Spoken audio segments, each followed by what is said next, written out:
ability to convert the number into frequency. Understand? Listen now.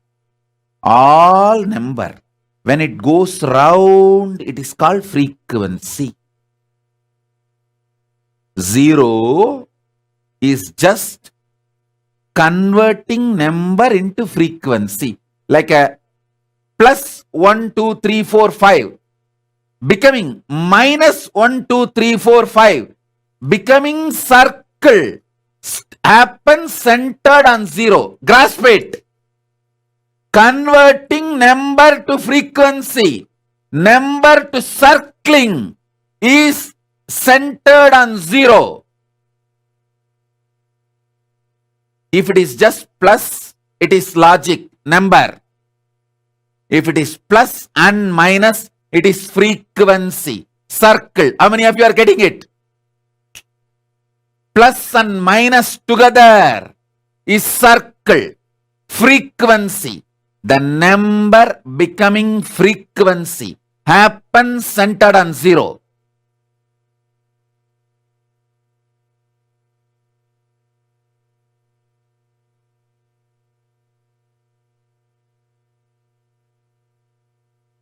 That's the next universe.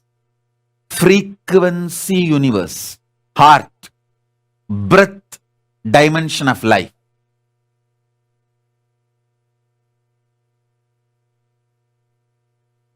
Number just flowing, linear motion is length, logic. Number becoming frequency, circling. All frequency is circle. All frequency is circle. How many of you are understanding? All frequency is just circle. Different circles. The formation of different levels of circles is frequency. Half circle, full circle, quarter circle, line becoming circular is frequency.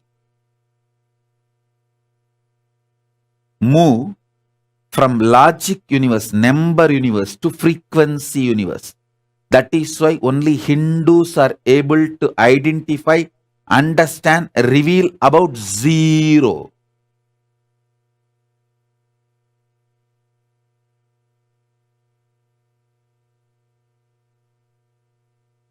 Because it is centered on 0, logic becomes frequency. Only if you see one side, numbers, it is logic. If you understand both side numbers, plus 1, 2, 3, 4, 5 and minus 1, 2, 3, 4, 5, you will see the number is becoming frequency. It is becoming circle.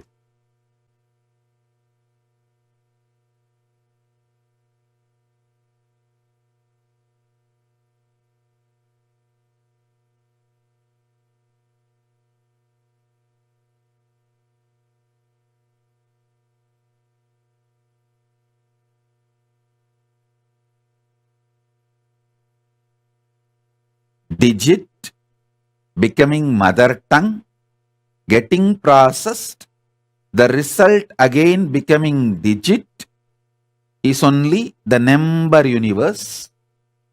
Digit becoming mother tongue and your emotion frequency, which is deeper than your mother tongue,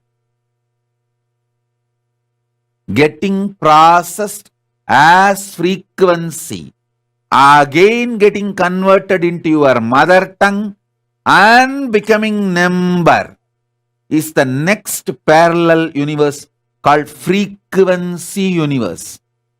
Is 0 is Purna? No. 0 is not Purna, it is Shunya. When 0 becomes frequency, I'll give you this example. Listen. See, this is 0. This is shunya. But when it vibrates, it becomes infinity. That is purna. 0, when it vibrates, it's purna. Purna, when it is dead, it is shunya, 0. 0, when it vibrates, when it becomes frequency, it is purna, infinity. Understand? 0, when it vibrates, it becomes infinity. Listen to the next important thing. Listen to this. This is too important. See, this whole number becoming frequency, this whole thing, if this is manipulated, operated, fueled by the electromagnetic force, it is called artificial intelligence. This whole artificial intelligence is nothing but playing with the number using electromagnetic force as the fuel. Same playing with the number universe, parallel universe, with consciousness as the fuel was done by our Hindu ancestors in Puranas and Idihasas. With electromagnetic power and nuclear power, if you fuel this number universes, this number rhythms and patterns, it's called artificial intelligence. World's supercomputer, artificial intelligence, all this is nothing but playing with the frequency universe fueled by electromagnetic force. Same, playing with the frequency universe fueled by nuclear force. Modern science could go only up to this 4 level. Playing with this frequency universe with the force of electromagnetic force and nuclear force. Our ancestors played with the frequency parallel universe through conscious power. Listen. From now, I am not going to give you theories. I am going to lift your consciousness to the next level, to give you the glimpse of parallel universe. All I need to do is, if I give you even one glimpse of first layer parallel universe, then I can easily take you to the next. The first layer parallel universe only I am pushing.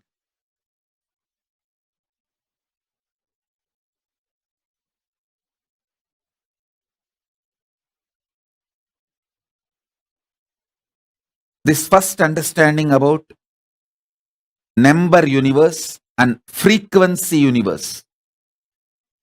If you are able to grasp it, raise your hand. This idea of number universe and frequency universe. Raise the hand. Great. Now, fueling the number universe and frequency universe with the electromagnetic force is artificial intelligence. How many of you are understanding this? All this supercomputer, everything is nothing but playing with this frequency universe with electromagnetic force. That's all. I have defined the whole supercomputer, artificial intelligence, in this one line. How many of you are getting it? This one line is the definition of the whole artificial intelligence. Supercomputer, everything. Fuel it, empower it with electromagnetic force.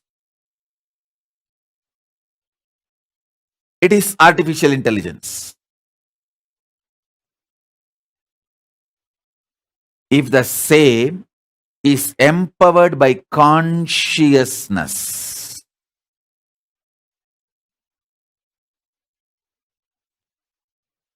you will do billion times better than what artificial intelligence can contribute to the humanity. Understand? Number universe, frequency universe. There are multi-layer, multiverses, the parallel universes. Understanding all of it and empowering all of it with your consciousness.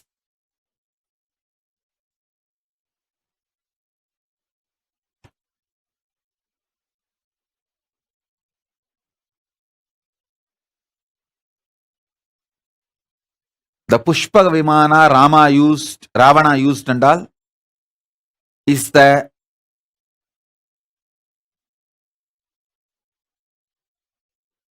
conscious fueled flight. If Rama just sits on the flight and puts his hand and consciously he just opens his frequency, consciousness, and inhales deeply, the flight will take off. Gives the command consciously, move left, right. It is just conscious directed. It flies. Using consciousness as the fuel is possible to lift even physical body. Listen, not just your consciousness alone, even lifting physical body is possible using consciousness. You can see levitation. All of you levitate. The moment I initiate you, physically your body jumps. That is a preliminary level of using consciousness to raise you up. It can be done in a larger scale, proper equipment. That is what is Pushpaka Vimana. Why conscious fuel is important than the petrol, white petrol? Because with white petrol, you can go only up to certain height. With consciousness as a fuel, you can straight shoot up to the different time zones. Move to different time zones. See, if you go to the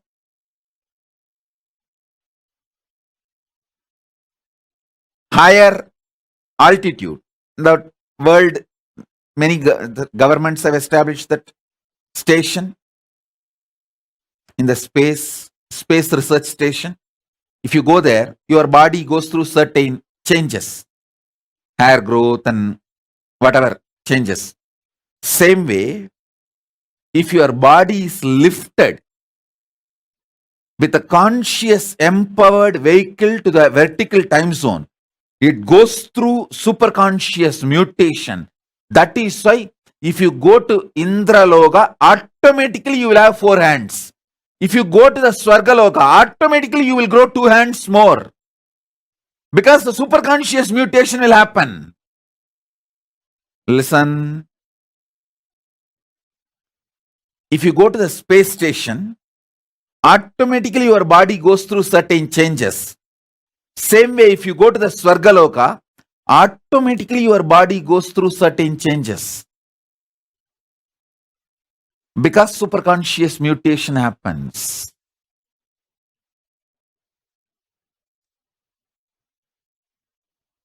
Understand this step by step.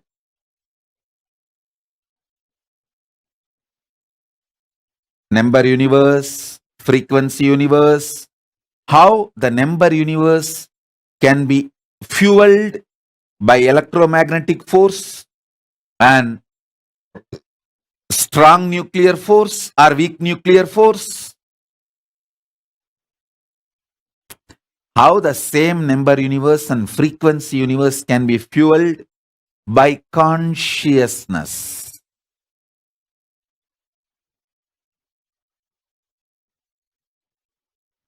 How it can be fueled by consciousness.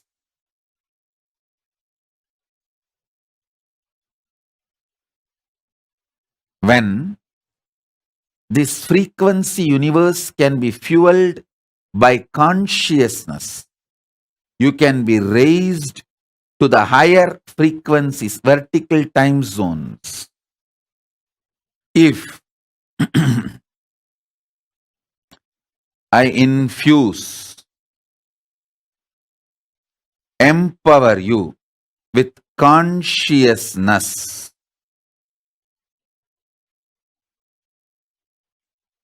and lift you to the vertical time zone, higher zones,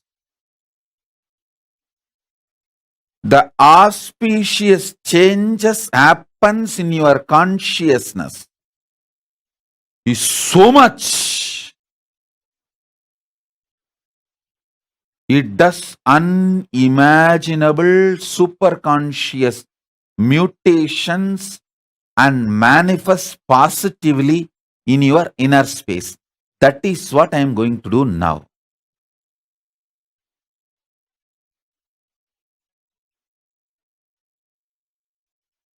This is the essence. Empowering you in the frequency universe.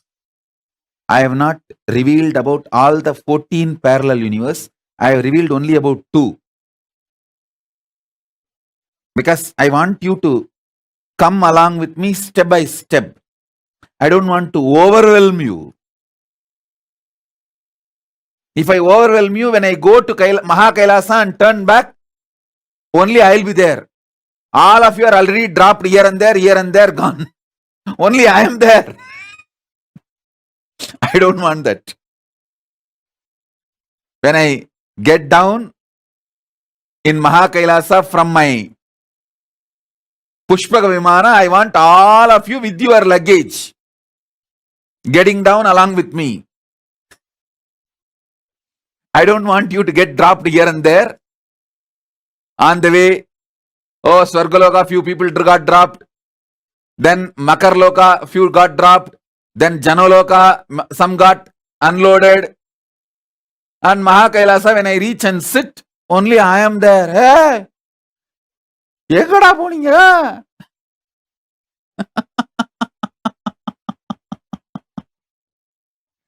பாதியிலே bus விட்டு இறங்கிட்டீங்களாடா?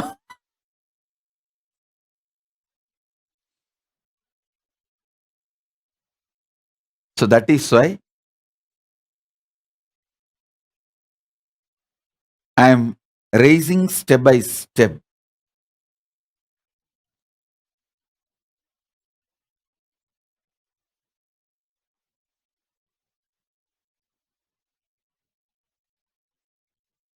How many of you used to have a vivid experience that you can fly when you are a child?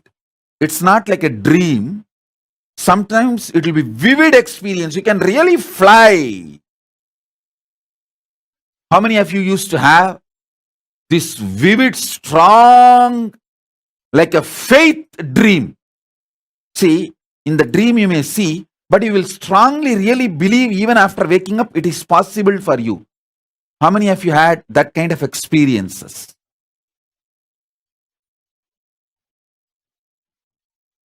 See, having that kind of experience is actually empowering you in frequency universe through your consciousness, through your state of consciousness. It's one of the capacities, positive conscious capacities.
Swamiji revealed about the frequency universe so beautifully. The way Swamiji revealed, the way Swamiji explained, all these ancient sciences, be it learning about the number universe, learning about the different parallel universes, learning about frequency universe, all these knowledge is unique only to Hinduism, and it is only an avatar. It's only Swamiji who can give this science to us in the most profound manner, in a way that all of us can understand, relate to, and digest in our day-to-day life. Nithyanandam, can I request every one of you to please come and settle down? Very nice. Guru Prasadini, you have manifested, and many of you have manifested the power. That's nice. Ma Prematavasi also has manifested. Yes, Carmen, you did. Yes, you did receive the initiation. Can I request every one of you to settle down? How many of you are here ready for the darshan? How many of you are here ready and excited for the darshan? Please post in the chat. Nithyanandam, Dear participants, can I please request everyone to come and settle down in front of the camera, please? Nithyanandama, Katerina, Barbek, Ma Jayanti Nithyanandam, okay, Ma Maha Kalpa Vriksha. And Pavanaya, I read your message.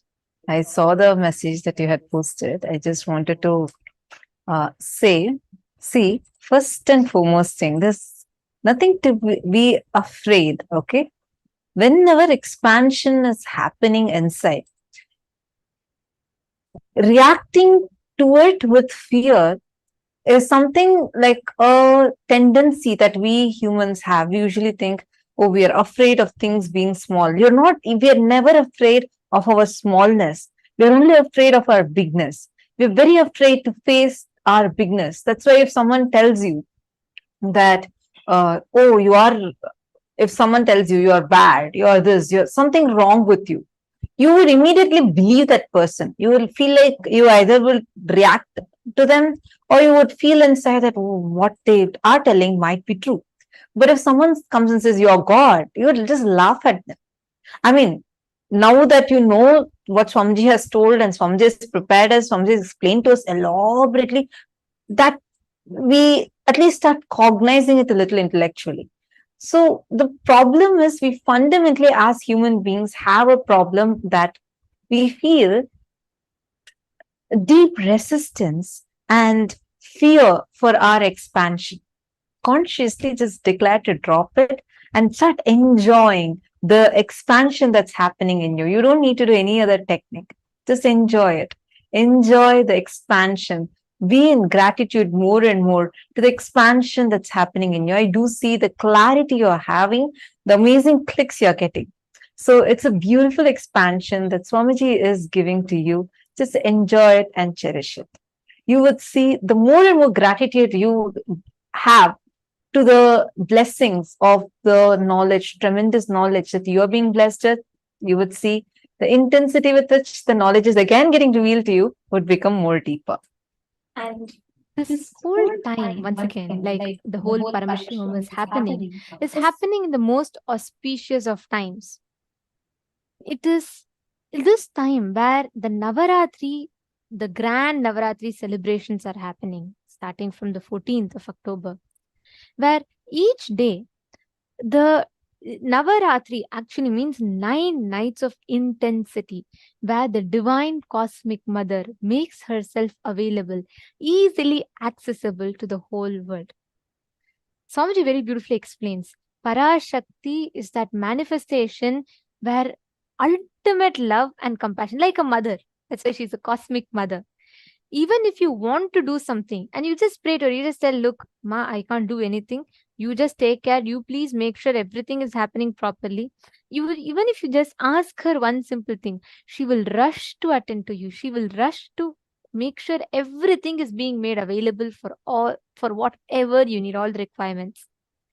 And Navaratri is a time where that intense cosmic energy, the divine feminine energy becomes available and accessible every single day. The 9 nights of intensity, it is called.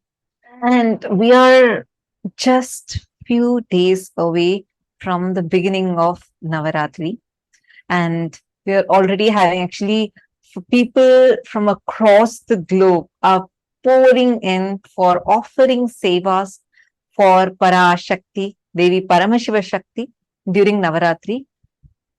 The most beautiful thing is here, the offerings that are done to Parashakti are done in the most authentic way. Swamiji literally, see, understand the deities that you see in the Kailasa temples.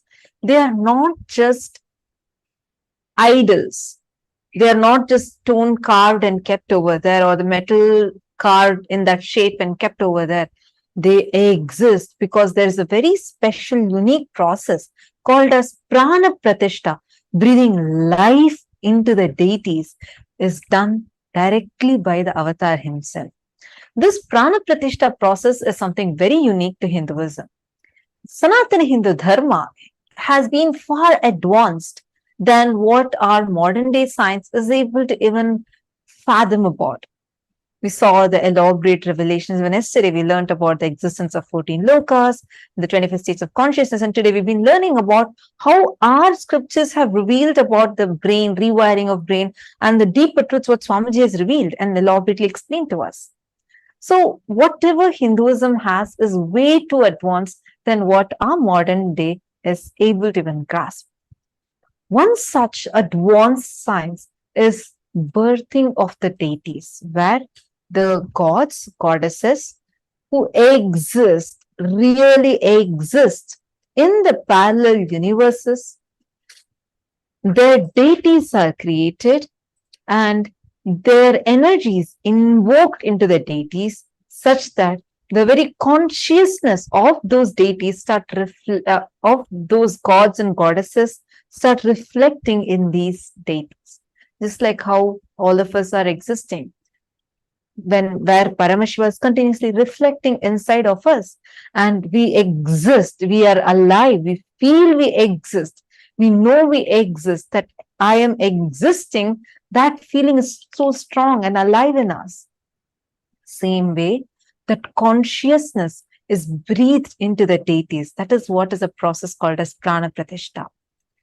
And the rituals are offered to the deities for whom the prana pratishta is done.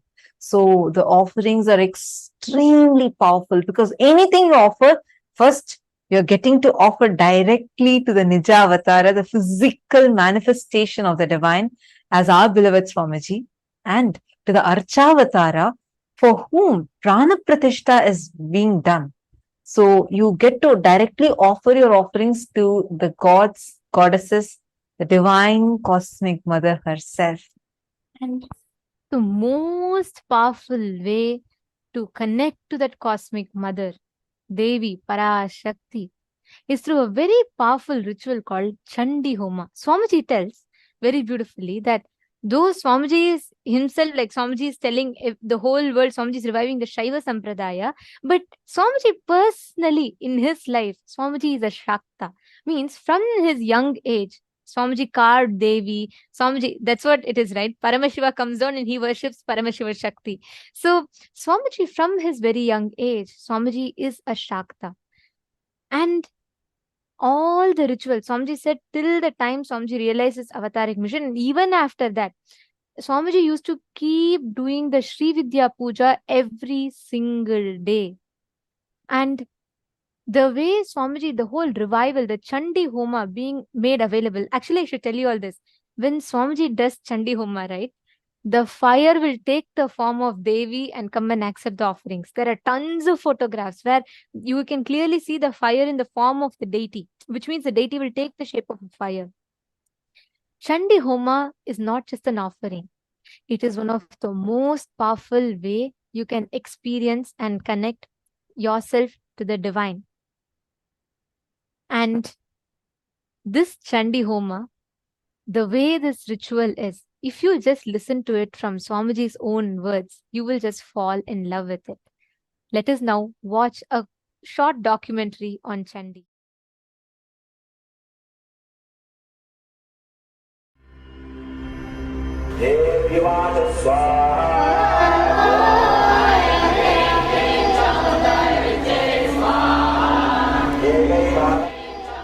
I tell you, I am chanting Chandi from the time I remember me.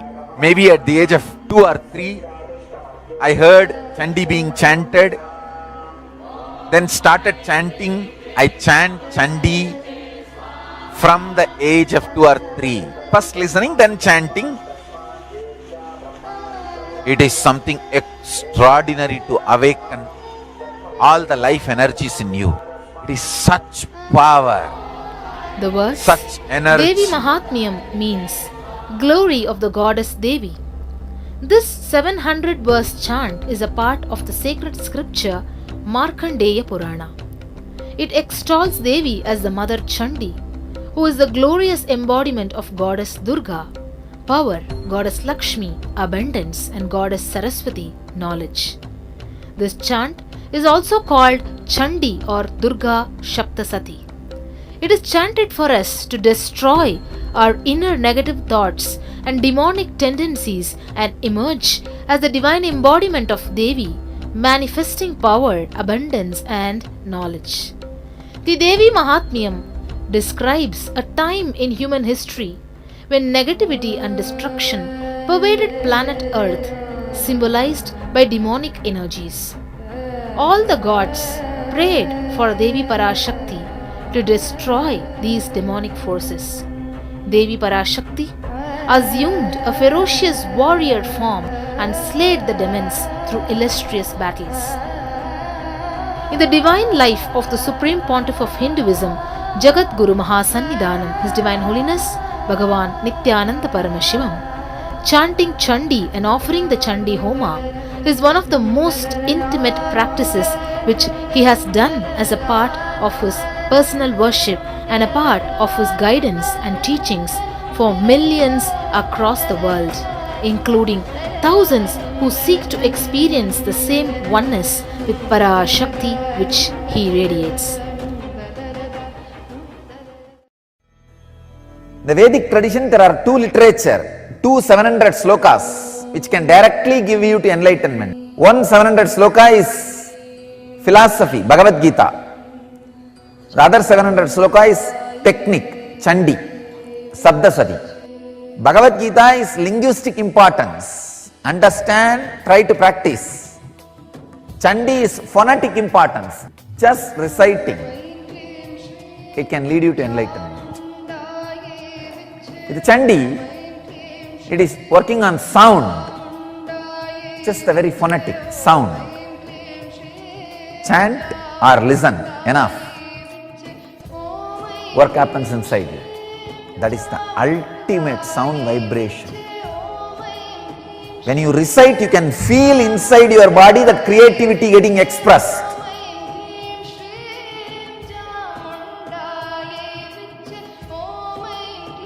And the Devi who resides in you in the form of creativity getting awakened.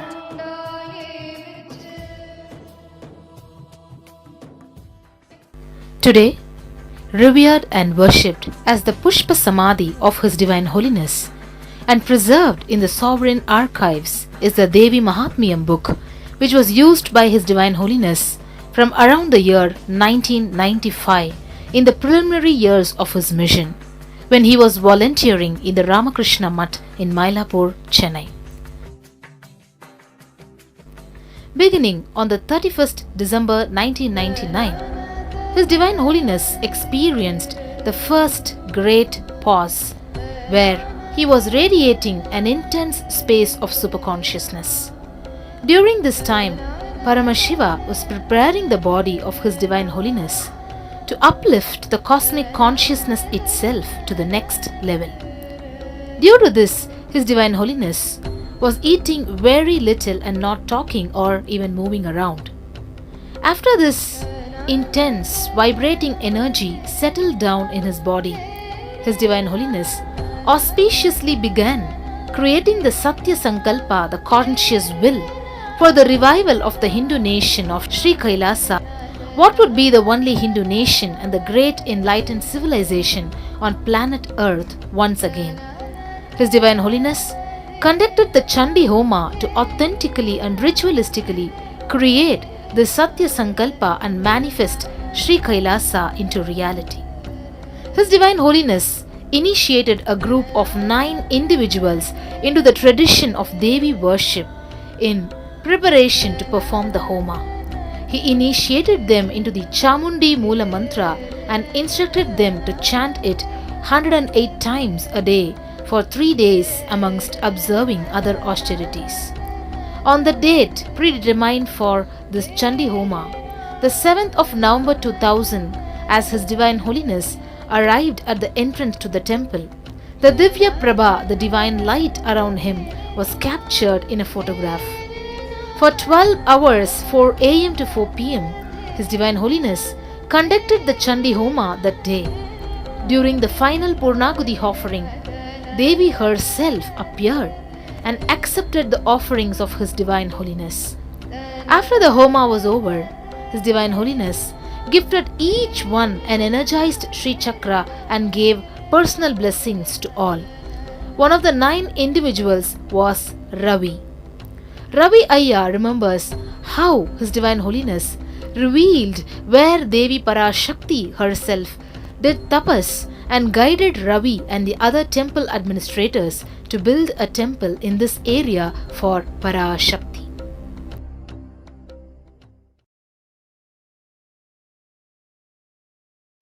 உட்காந்து முட்டி போட்டு அம்பாள்கிட்ட வாசி பண்ணி பார்க்குறாரு. அந்த வாசி பண்ணி பார்க்கும்போது எந்திரிச்சிட்டு அவருக்கு மனசில் ஒரு ஆனந்தம், அந்த முகத்தில் ஒரு தேஜஸ் எந்திரிச்சு நின்று ரொம்ப நல்லா இருக்கே அப்படின்னு சொல்லிட்டு என்கிட்ட சொல்கிறார். அம்பாளுடைய ஒரு நவசண்டி ஹோமம் பண்ணுங்க, அதை நானே முன்னே நின்று நடத்தி வைக்கிறேன், நானே செய்கிறேன், உட்காந்து செய்கிறேன். இது வைதிக முறையில் இல்லை, சாதுக்களுக்கே உரியதான தாந்திரிக முறையில் நான் நவசண்டி ஹோமத்தை பண்ணி வைக்கிறேன். உங்களுக்கு வேகமும் கிடைக்கும், உங்களுக்கு பலமும் கிடைக்கும், பணமும் கிடைக்கும், எல்லாமே நல்லபடியாக செய்வீங்க.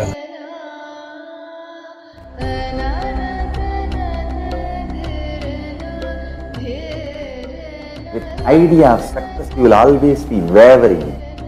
With idea of excellence, you will always be grounded. If you see the earliest photographs, videographs available to us, me conducting any public event, public programs, or my enriching activities, me doing Chandi Homa in Thiruvannamalai and Kaundappadi. Understand, if you see those photographs detailed, whether the side tables or the tables covered with a clean white cloth, or my hand key, or everything needed for the sacred rituals, the way it is arranged. In those days, I did not have even one assistant. I was all alone. Understand, if you see those photographs, you can see very clearly. From that time, I started my life until now. It is all about excellence. I consider excellence means intensity with which we connect with Devi and the power of Devi manifests, Parashakti manifests. That's all. Excellence makes you excited more and more.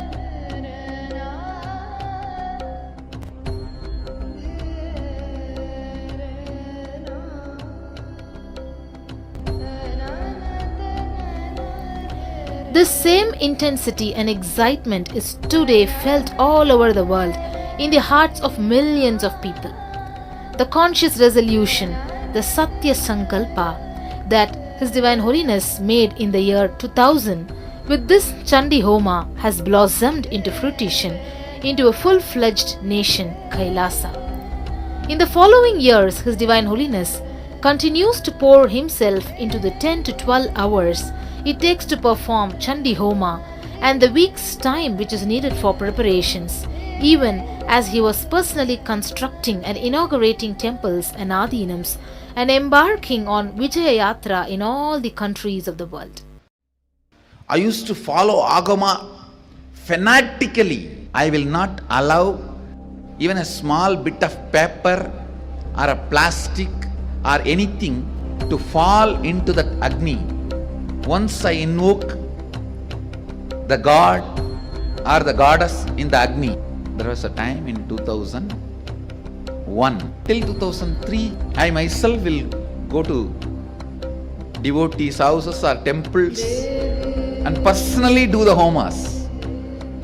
Sometimes 10 hours at a stretch. 10 hours at a stretch. I myself will go to those shops and prepare all the herbs and items needed to be offered. If there is Homa, 1 week before itself I will go and sit in those shops.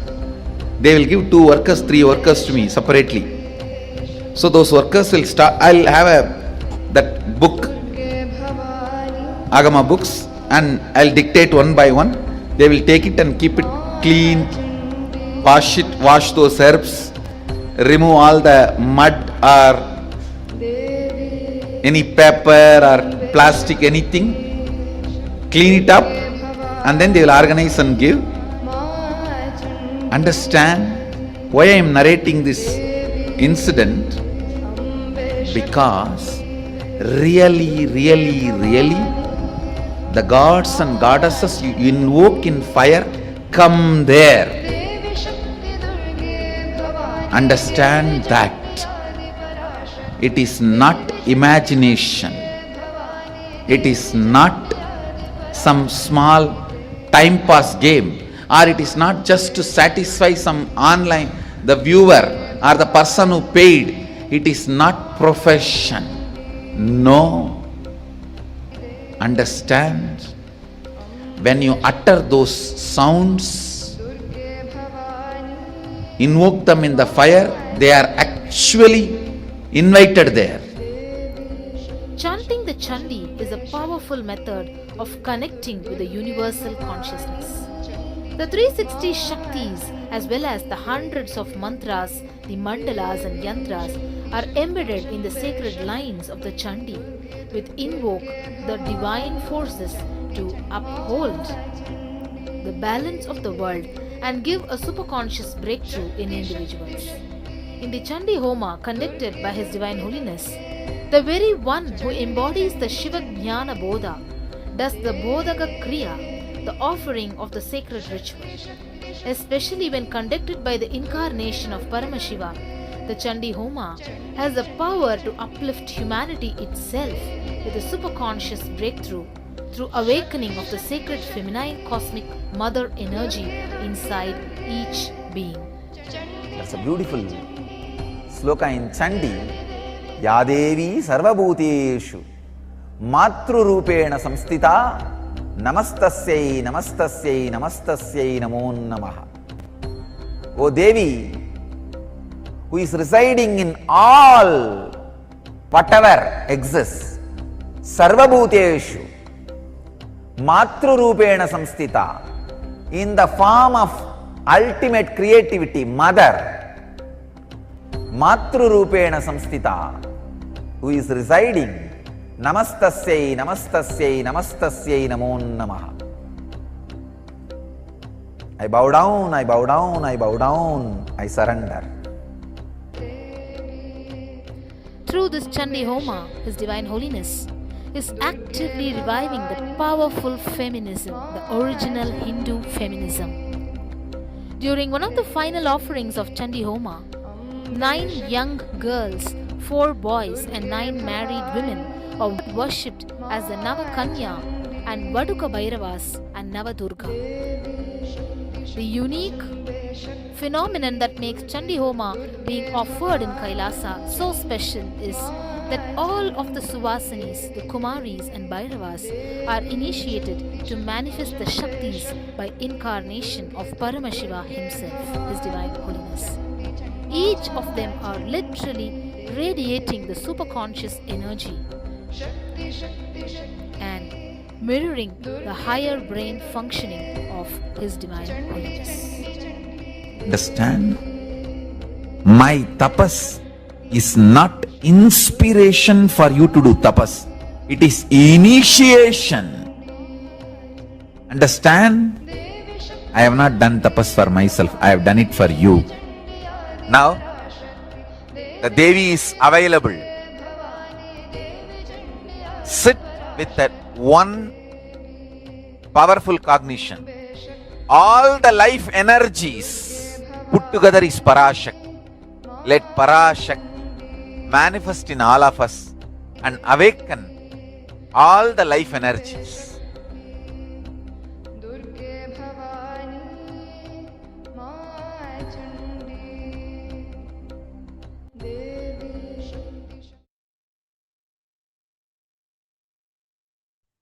Understand this extremely powerful, most authentic Chandi Homa that Swamiji himself sat the chanting, starting from going to the shop, getting the agamic books, based on those references, getting the herbs that are needed, the items that are needed, micromanaging them, and arranging the whole Homakunda from early morning till night for 12 hours without moving from the place.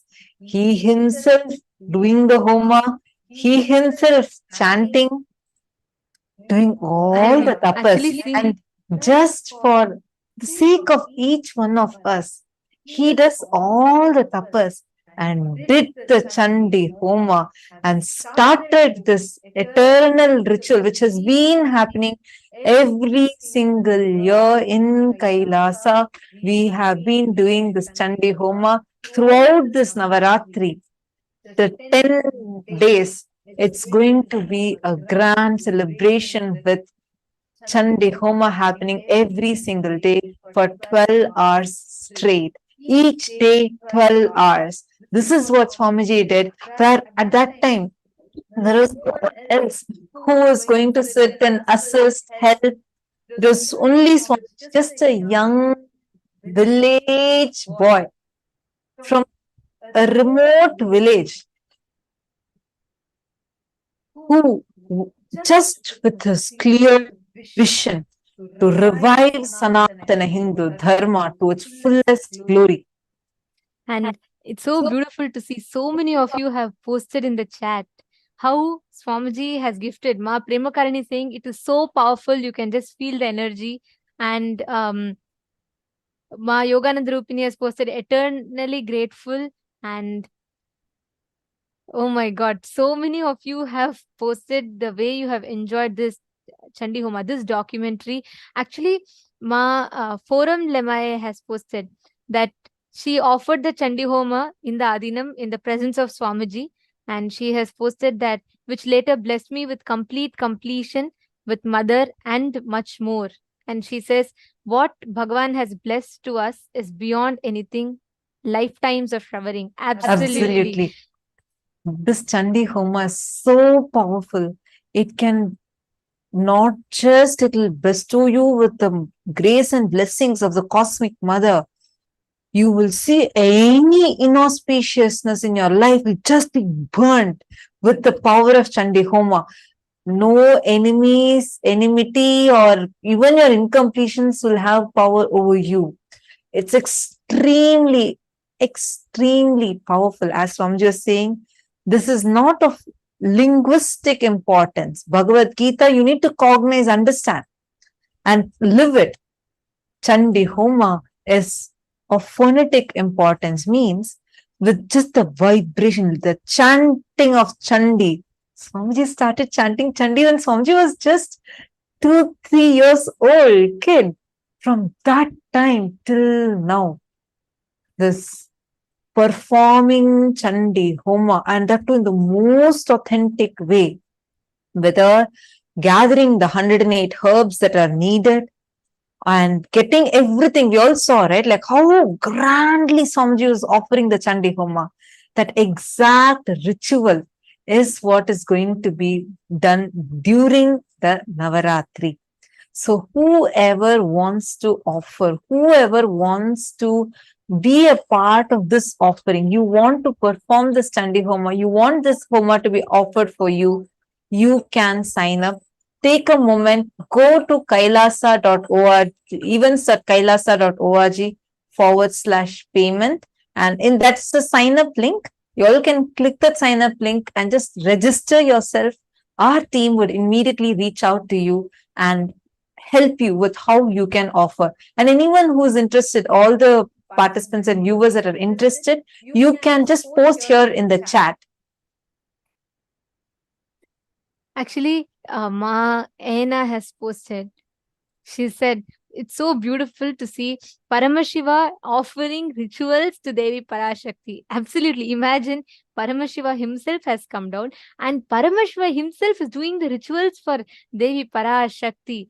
That itself, like Swamiji said, it is not a it's not like a profession. It is an experience.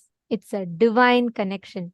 You can literally touch, feel, and experience the divine energy in front of you. Chandi Homa is one of the most beautiful ways that you can connect to the divine cosmic mother. See, there are tons of rituals you can do. You can do in any other places. But the end result, ritual itself is powerful. Many times we are not sure if the ritual, the person who's offering, or the way the ritual is done, how authentic it is. Because now there are like hundreds of options available and we don't know. But here, Paramashiva himself accepts, Paramashiva and Parashakti themselves accept. You can be like 100% sure that your Homa has reached to the right source, and you can be 100% sure that the way the rituals are done and what rituals are done, each of them are personally micromanaged by the Supreme Pontiff of Hinduism himself. Actually, you all could see in that video, there was a clipping where they showed when Swamiji was walking. Even as the Homa was happening, Swamiji was actually sitting in the Simhasan and Swamiji was saying the corrections. Swamiji did. He himself sat, did the rituals for hours together and showed. And not just that, even when the sannyasis are getting trained, Swamiji himself will sit next to them, make sure every inch is done authentically. To this day, Swamiji himself micromanages.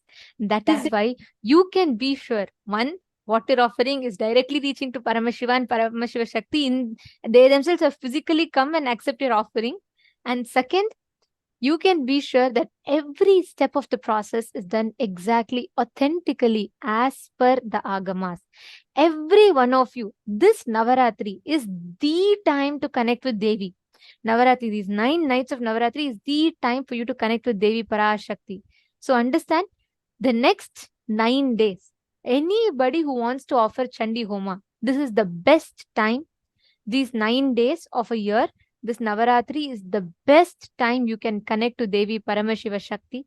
Any one of you that want to offer the Chandi Homa, you want to offer any rituals, there are multiple rituals available. You want to offer any rituals to connect, please go ahead. You all can sign up in the link as shown.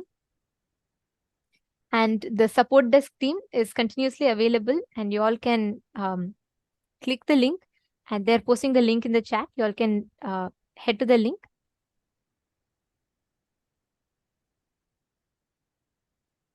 Yes. Now, all of us, every one of you that listened to this and enjoyed the experience, or many of you have posted how you enjoyed the way that whole documentary, seeing Swamiji offering rituals and especially understanding about this Chandi Homa. Please understand, with Paramashiva, when an avatar's energy is there, it is not just a mere ritual, but a very powerful way to experience the divine, to experience the way the divine manifests. Now, every one of you that are sitting here, connect intensely, and anyone who's feeling like, oh my God, I really resonate with this. Let me offer this for Swamiji. This is like once in a year only it happens. And especially now, if you are sitting here and listening to this, that means this is the call for you. Use this opportunity to connect to Devi Paramashiva Shakti and the Nijavatara of Paramashiva Shakti as our beloved Swamiji. So all those who want to offer the Chandi Homa, you all can let us know in the chat. Take a moment and you all can let us know in the chat. And the link is also going to be projected so that all of you can sign up. And whoever feels like, oh my God, see the amazing thing as Nithyananda was also sharing is that Swamiji himself personally sits and micromanages. That too, like after creating the whole KAILASA and giving us all this amazing gift called KAILASA, after so many years with such great expansion where temples are built across the globe and so much of contribution done to Hinduism, despite all of it, till now, even now, every single ritual, especially these Navaratri rituals, Swamiji himself micromanages. Whether the herbs that we got are all proper, is it all exactly the agamic herbs are purchased, whether the Homakunda is placed properly, including to the extent whether the Tantradarak means the person who's sitting and conducting the ritual, or the person who's offering the ritual, doing the chanting, every single person, are they wearing the agamic dress, the jewels exactly as Paramashiva has mentioned in the Agamas? All of these Swamiji sits, micromanages and ensures, like how Swamiji mentioned, these rituals are not for pleasing the viewer or the person who has offered. It is not for any of that. For Swamiji, this is his very life. This is his offering directly to the divine, because when the avatar invokes, see, normally itself, whenever you are chanting, whenever you're invoking the gods and goddesses, they accept. But when an avatar does the prana pratishta, and when he invokes, the deities literally come down and manifest in that form wherever the avatar is invoking. So you would see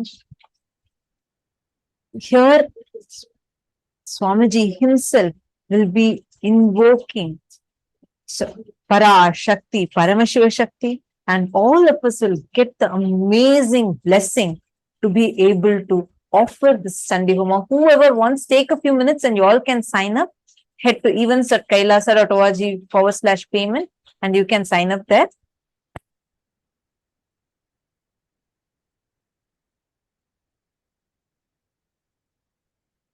Now, it's time that all of us prepare ourselves for the darshan.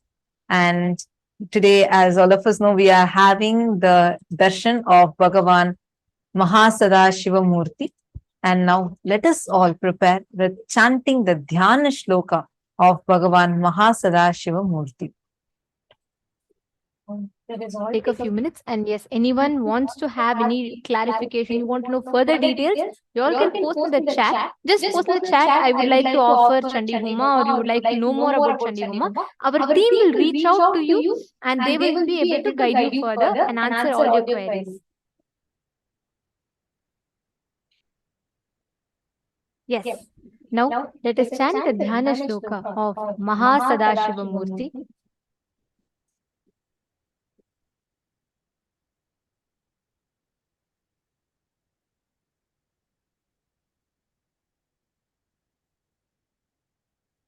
Mahakailasamurtidhyanam Shrunutaf Brahmana Sarve Guhyad Guhyataram Param Asti Melorudhadbhage Mahan Kailasa Parvataha Sambasya Sagunasyayam Sabhaktasyendu Maulinaha Samvaso Yojananam Cha Vimshat Kotibhirayataha Aunatyametadviguna Masya Gneyam Dvijottamaha Navaratnamayam Tasya Madhye Shikharamuttamam Tatralayo Maheshasya Nana Ratna Vichitrataha Prakara Gopurathala Valabhibhirvirajitaha Tatha Simhasane Tatra Mahashambhus Sadashivaha Prafulla Kamulolasa Panchavimshan Mukhojvalaha Dhrithanana Yudhadbheda Sipanchashatakara Pullaraktambujaktata Bahva Priyagulojvalaha Vichitraratna Kichita Bhushanairapi Bhushitaha Aneka Kotis Suryabha Paramananda Vigraha Aprakrita Tanushriman Lakshya Lakshana Varjitaha Yato Vacho Nivartante Aprapya Manasasaha Gangashraya Jata Jutas Chandra Shekharibhushitaha भस्मो धूलि सर्वाङ्गे व्यालयज्ञोपवीतवान् कपालमालाधारी च व्याघ्रचर्माम्बरावृतः प्रतिवक्त्रं त्रिनयनो भक्तसर्वार्थसिद्धिदः प्रसार्य दक्षिणं पादं कुञ्चयित्वेतरं पदम् अभयं चक्रशूले च टङ्कबाणौ गदाम्बुजे खड्गतोमरशक्तिश्च परशुः प्राणपन्नगान् हम्लाकुशाक्षमालाश्च शूरिकां ध्वजदण्डकौ वज्रकुन्तां स्थिते दंष्ट्रांश्च चक्रं च भिण्डिबालकम् पञ्चविंशाभिहाभिश्च दधानो दक्षिणैः शुभैः वरचापौ मृगं शङ्खं खेटपाशपरश्वधान् मुद्गरं डमरुं घण्टां रुद्रवीणां च पुस्तकं कपालमुण्डखट्वाङ्गं भुशुण्डीपरिघानपि फलकं फट्टसंवेत्रं कमण्डलुहुताशनौ कर्तरीमुसलं फिञ्चं बिभ्रद्वामौस्तथाकरैः महासदाशिवस्योऽयं राजते तत्र पर्वते. This is a description of the form of Mahasadashiva. Now it is time that all of us are going to be getting ready for the most awaited moment. Let's all sit at the head, neck and spine in a straight line. Close your eyes. Let's prepare ourselves to receive the darshan of Bhagavān Mahasadashiva Murti through the Nijavatara, Supreme Pontiff of Hinduism, our beloved Swamiji.